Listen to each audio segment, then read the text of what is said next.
Ah, cette jeunesse, oisive, individualiste, violente. Il serait temps de lui réapprendre l'autorité, qu'enfin la République contre-attaque face à la décadence et qu'elle remette la jeunesse dans le droit chemin. Parce que si tu casses, tu répares. Tu salis, tu nettoies. Tu défies l'autorité, on t'apprend à la respecter. Ce discours pourrait paraître très caricatural, et pourtant je n'ai rien inventé. Il s'agit bien de la vision de la jeunesse portée actuellement par le gouvernement. Vraiment, je n'ai rien exagéré. Chacun de ces mots a été prononcé récemment par Gabriel Attal, qui semble avoir fait des jeunes une véritable cible.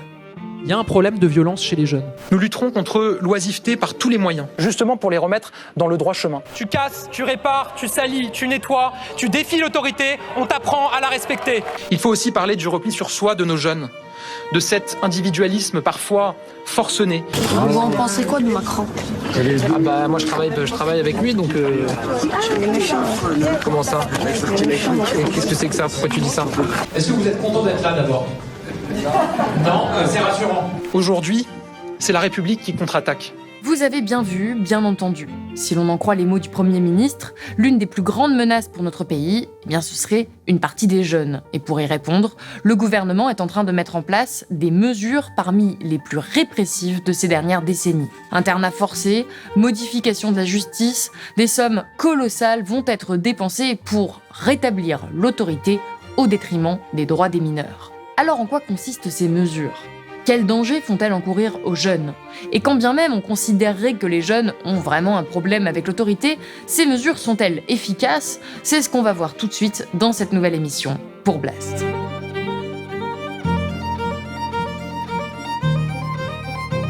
Ces derniers mois, plusieurs événements violents ont eu lieu dans le pays impliquant des mineurs. Début avril, un adolescent de 15 ans a été battu à mort par d'autres près de son collège à Viry-Châtillon dans l'Essonne. Ce drame a suscité un vif émoi en France et donné lieu à une interrogation sur de nombreux plateaux de télévision. Y a-t-il une explosion de la violence des jeunes ? Tous les tabous et les interdits sont en train de tomber. Il n'y a plus de limite. On voit bien qu'il y a un basculement dans la violence qui se fait beaucoup plus rapidement qu'avant. Les élèves sont extrêmement jeunes et la violence, elle est décuplée par rapport à ce qu'on pouvait voir par le passé. Maintenant, ils n'ont plus aucune limite. Il n'y a plus de limite, c'est dans l'irrespect total et on le voit bien, il n'y a plus de valeur. Alors avant d'aller plus loin, commençons par répondre à cette question. Y a-t-il vraiment une explosion de la violence chez les jeunes ?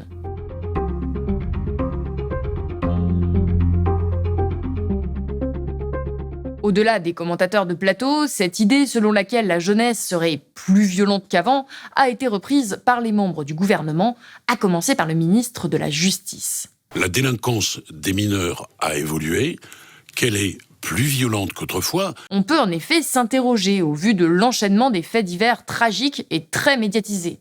Que se passe-t-il avec la jeunesse ? Les actes de violence sont bien évidemment compliqués à quantifier, surtout dans les cas où il n'y a pas de plainte. Alors pour comparer les époques et essayer de répondre à notre question, on peut regarder les chiffres des homicides. Tous âges confondus, la tendance est à la hausse ces dernières années. Le nombre d'homicides enregistrés par les forces de l'ordre a augmenté de 3% en moyenne entre 2016 et 2022, selon une note du service statistique du ministère de l'Intérieur. Ces données comprennent les homicides intentionnels et les violences ayant entraîné la mort. Et sur cette même période, le taux de mineurs mis en cause dans le total des homicides reste stable. Il n'y a pas d'augmentation de l'implication des mineurs par rapport au reste de la population. Les moins de 18 ans représentent entre 7 et 9% des mises en cause pour homicide chaque année. On a donc potentiellement une légère augmentation de la violence de manière générale et pas un problème spécifique aux mineurs, comme voudrait nous le faire croire le gouvernement. Et si l'on compare avec les années 90 par exemple, on est largement en dessous. Le nombre d'homicides n'avait cessé de décroître depuis cette période jusqu'à 2015. Il n'y a pas d'explosion du taux d'homicide. On peut avoir des variations. Il faut faire la distinction entre le sentiment d'insécurité, la préoccupation, les peurs qui peuvent être alimentées par les médias et le fait d'expérimenter ou de risquer d'être victime. Plus récemment, le sociologue Laurent Mucchielli, comme beaucoup d'autres spécialistes de la jeunesse, a réagi aux propos tenus par Gabriel Attal. Les discours que je viens d'entendre sont des caricatures de postures politiciennes. Il y a énormément de dispositifs d'enquête en France qui donnent des données statistiques. Il faut les connaître, il faut les maîtriser. pour arrêter de raconter n'importe quoi sur les faits divers comme le font les politiciens et beaucoup de commentateurs que j'entends. Le fait qu'il y ait des comportements violents à l'adolescence est constitutif même de l'adolescence. Depuis qu'il y a des traces historiques pour les observer, on les observe. Et il n'y a absolument aucun des indicateurs disponibles qui témoignent d'une quelconque évolution dramatique ces dernières années. Le syndicat de la magistrature a d'ailleurs lui aussi rappelé que selon les données récentes du ministère de la Justice, le nombre de mineurs jugés devant les tribunaux a baissé de plus de 30% par rapport à 2019, à taux de poursuite constant. Cette violence que nous voyons partout dans les médias n'est donc pas nouvelle. Moi, j'ai déjà été juge des enfants à Bobigny il y a une vingtaine d'années. Et déjà à l'époque, j'ai constaté qu'il y avait parfois des actes extrêmement violents. La question des rixes entre quartiers existait déjà. La question des meurtres dans le cadre de trafic de stupéfiants existait déjà. Ceci étant dit, il est très compliqué de commenter les déclarations sur le changement de nature de la violence. Car si les réseaux sociaux ont indéniablement changé l'organisation des violences et leur représentation, il est compliqué d'en évaluer sérieusement la nature. Mais dans tous les cas, il ne faut pas oublier que ces épisodes de violence sont utilisés par un certain camp politique, comme le souligne le sociologue Marwan Mohamed. Ça veut dire quoi l'instrumentalisation ? Ça veut dire que suite à des événements qui sont graves, vous avez des acteurs politiques ou des acteurs des médias qui se mobilisent parce qu'ils trouvent dans cette situation l'occasion pour imposer un cadrage, imposer un récit, imposer une vision idéologique des choses, imposer un discours et imposer leur agenda politique. Il était important de revenir en détail sur cette question de la violence au début de cette vidéo, car ce sont bien ces drames médiatisés qui sont utilisés pour justifier l'arsenal de réformes et de déclarations offensives à l'endroit de la jeunesse.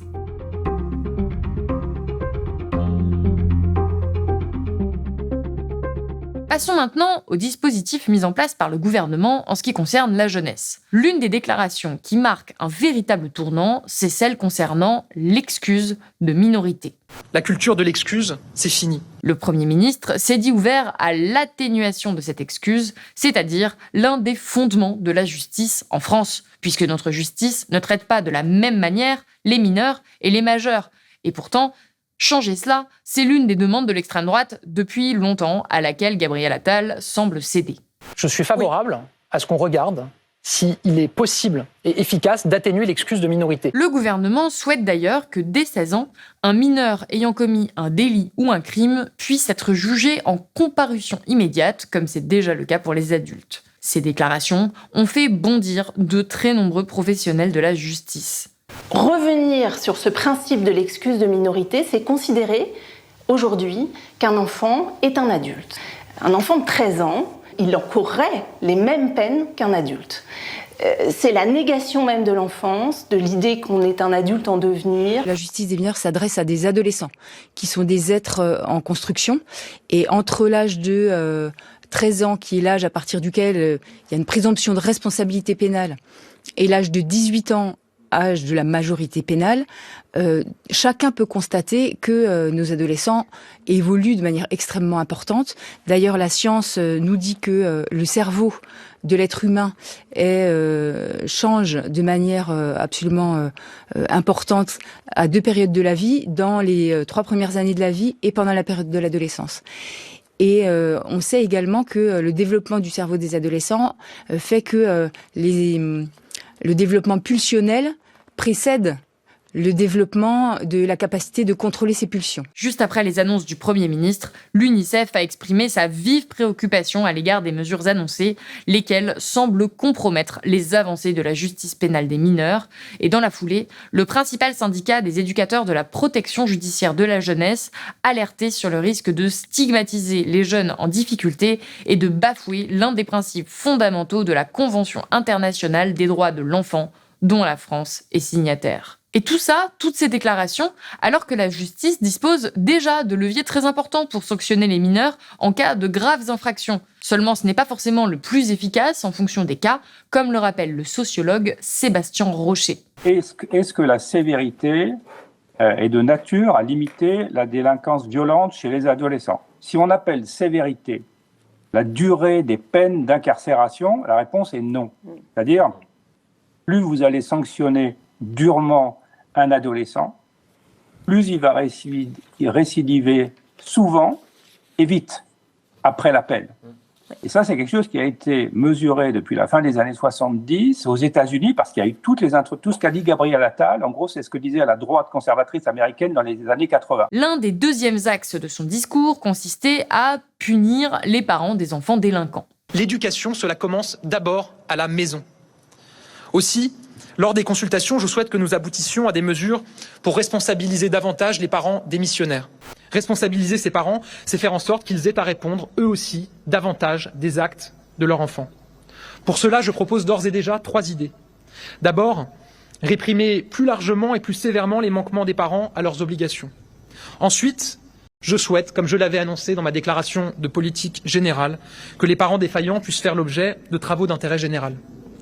Enfin, les convocations du juge, on s'y rend. Je souhaite qu'il soit possible désormais pour le juge des enfants de prononcer une amende pour les parents qui ne répondent pas à ces convocations. Le Premier ministre veut donc les soumettre à des travaux d'intérêt général ou à des amendes. Et il faut rappeler là encore que le Code de la justice pénale des mineurs prévoit déjà des peines pouvant aller jusqu'à 3 ans d'emprisonnement et 45 000 € d'amende pour les parents lorsque la carence éducative est reconnue comme étant à l'origine des délits commis par des mineurs. En réalité, les tribunaux n'appliquent pas ce texte car il est très complexe d'établir ce lien. Mais l'on peut aussi analyser la violence de classe véhiculée par ce type de discours, comme l'explique Jean-Jacques Ivorel, spécialiste de la justice des mineurs. C'est plus facile de garder ses enfants devant la belle piscine de son mât dans le Luberon que dans le 15e étage de la tour Youri Gagarin dans le 93. Le discours politique « vous n'élevez pas bien vos enfants » est vraiment un discours de classe réservé aux classes populaires. On en arrive au deuxième aspect de cette vidéo. Oui, Gabriel Attal utilise des clichés éculés sur les jeunes pour les stigmatiser. Mais les jeunes visés, ce sont avant tout les jeunes des quartiers populaires. Et cette distinction est assumée. Pour le comprendre, cette déclaration est emblématique. Tous les collégiens seront scolarisés tous les jours de la semaine entre 8h et 18h, à commencer par les quartiers prioritaires et les réseaux d'éducation prioritaires. À 12 ans ou 13 ans, on n'a rien à faire dans la rue la journée. La place est à l'école, à travailler et à apprendre. Ce que le Premier ministre a annoncé implique que tous les collégiens de France seront sommés à terme d'être dans les établissements scolaires de 8h à 18h, ce qui ne laisserait plus aucun temps libre et impliquerait de doubler à minima le nombre de professionnels de l'éducation. Bref, ça semble inapplicable. Le surlendemain, le Premier ministre est d'ailleurs revenu là-dessus sur les réseaux sociaux, là où il s'adresse aux jeunes. Donc, est-ce que ce sera obligatoire ? Non. Il ne s'agit pas, comme j'ai pu le voir sur certaines vidéos, de dire que maintenant il y aura des cours de 8h à 18h. Pas du tout. Vous avez remarqué ? Il dit ça comme si on avait mal compris, alors que c'est bien ce qu'il avait annoncé, dans un discours écrit et relu par son cabinet et des conseillers en communication. Tous les collégiens seront scolarisés tous les jours de la semaine entre 8h et 18h. Remettre tous les jeunes de France à l'école faisait partie des annonces fortes du gouvernement avant de rétro-pédaler. Certains y voient là une stratégie de communication, par l'annonce d'un projet choquant qui rend toutes les autres propositions beaucoup plus acceptables. Mais revenons sur la deuxième partie de sa phrase, à commencer par les quartiers prioritaires, qui revient donc à dire que les jeunes de ces quartiers méritent un traitement différent. C'est d'ailleurs eux qu'ils visent avec une nouvelle opération de communication, celle des internats. L'idée, c'est d'obliger les jeunes qui ont, je cite, de mauvaises fréquentations à aller en internat très loin de chez eux. Des adolescents jugés à la dérive qui s'apprêtent à passer leurs 2 semaines de vacances entre ces murs. Au programme, réveil sportif, soutien scolaire, cours d'éducation civique, le tout en uniforme et avec un encadrement des plus stricts. Il y a des enseignants de l'éducation nationale, il y a des intervenants de la protection judiciaire de la jeunesse, la gendarmerie, il y a l'armée. Ces jeunes n'ont jamais commis d'actes de délinquance, mais sont en décrochage scolaire pour la plupart. Le gouvernement expérimente ces internats d'un nouveau genre et le Premier ministre s'est rendu lundi 22 avril dans l'un d'entre eux, au contact de jeunes identifiés comme perturbateurs mais non délinquants. Je vous laisse apprécier les échanges. Est-ce que vous êtes content d'être là d'abord ? Non, bah c'est rassurant. Non, moi je suis pas content du tout. Ma mère elle m'a obligé, elle m'a forcé. Elle m'a dit que c'était bien et je vois que c'est pas bien là.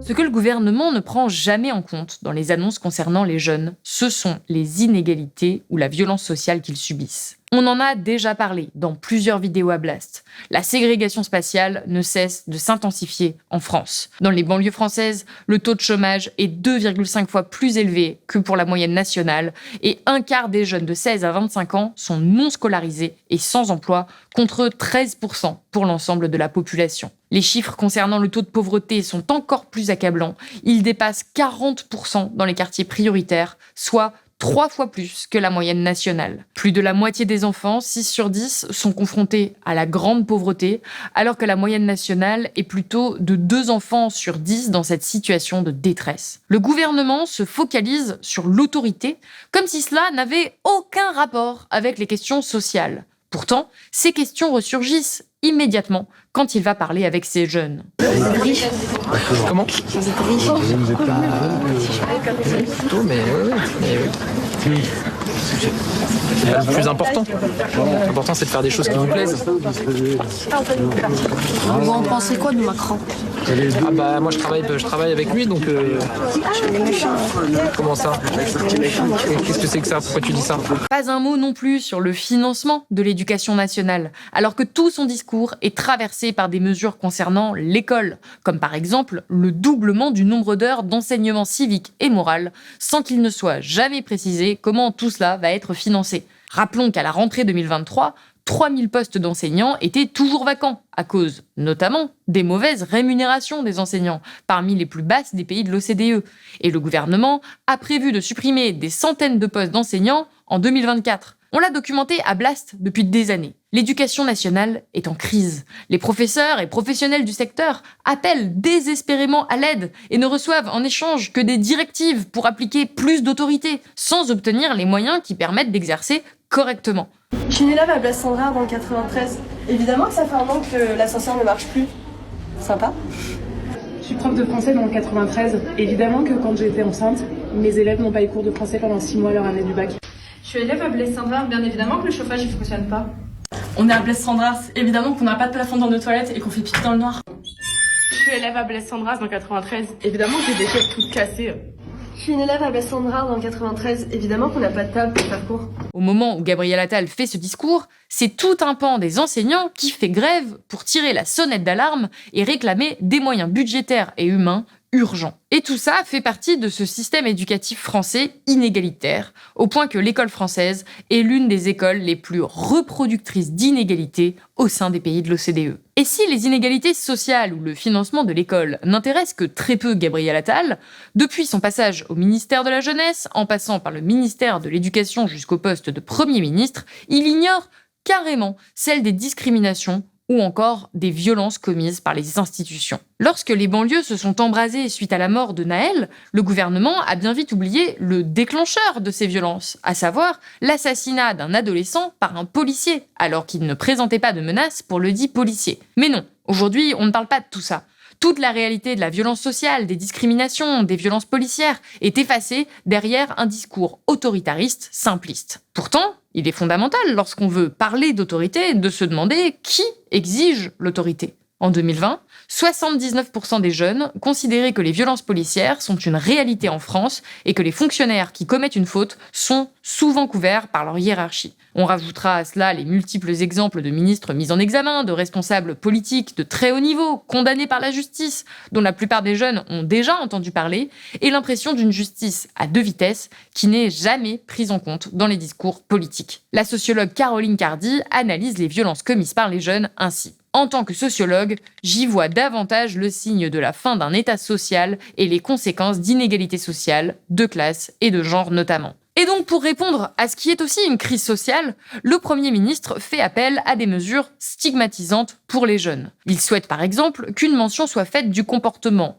perturbateur en cours d'un élève dans son dossier Parcoursup, mais aussi que cela puisse avoir des conséquences sur son bac ou son brevet. Une manière de marquer sur le long terme des jeunes déjà souvent confrontés à de fortes difficultés économiques et sociales. Pour la sociologue, le modèle est ici celui du casier judiciaire. On inscrit sur un temps long une infraction, une déviance dans une carrière et une trajectoire scolaire. Mais de toute façon, Parcoursup est une plateforme de reproduction des inégalités sociales. Vouloir établir des classes de niveau s'inscrit dans la même logique. Bref, le gouvernement a décidé de traiter les jeunes comme des délinquants en puissance, en faisant reposer sur eux ou leurs parents l'entière responsabilité des violences et en omettant les problèmes sociaux et économiques qui ont aussi produit cette situation. La sociologue est claire, l'ensemble de ces mesures désocialisent. Elles permettent de dégager la responsabilité de la société dans son ensemble vis-à-vis d'une jeunesse qui est par ailleurs très grandement délaissée.